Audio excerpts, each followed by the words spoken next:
Much love, and I'm Wayne Johnson with Doc and Queen Ministries. Want to share something that I seen maybe a couple of days back, and I don't want to wait too long getting it out. I couldn't even find it to kind of like go over and look at it again.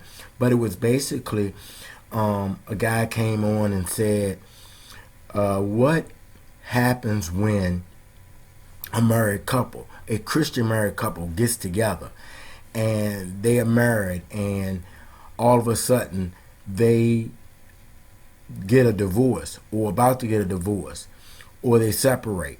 But it was basically getting to the point of if, and he was explaining it as he was telling it to someone younger, maybe a grandchild, maybe his children, but just someone younger in general. And he was explaining to them, because they were asking, what happens if two committed Christian people get married and they separate or get a divorce? Then what? What hope do we have for the rest of the world if believers can't stay together?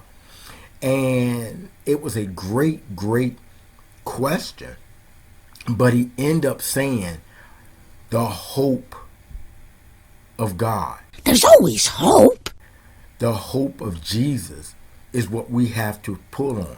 There's a song, my hope is built on nothing less. And yes, it is a tragic commentary for two believers to get to the point of separation or divorce, because the world is watching, especially when we say two believing Christians.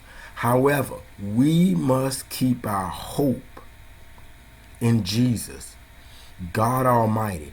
We must understand that that is our foundation, not two other people. So, even with that being said, though, we as believers, we must understand what God means for marriage. Marriage is something serious. And I'm going to take you to Hebrews chapter 13, verse 4. And it says, marriage should be honored by everyone, and every marriage should be kept pure between husband and wife. God would judge guilty those who commit sexual sins and adultery.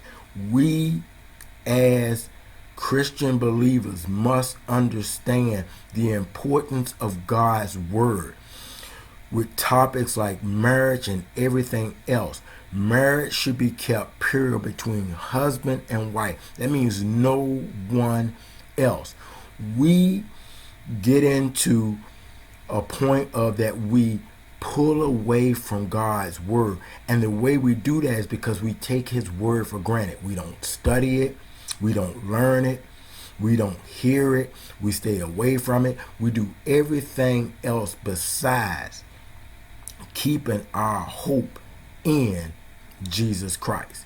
I hope that this message has helped. Take care. God bless. And once again, much love.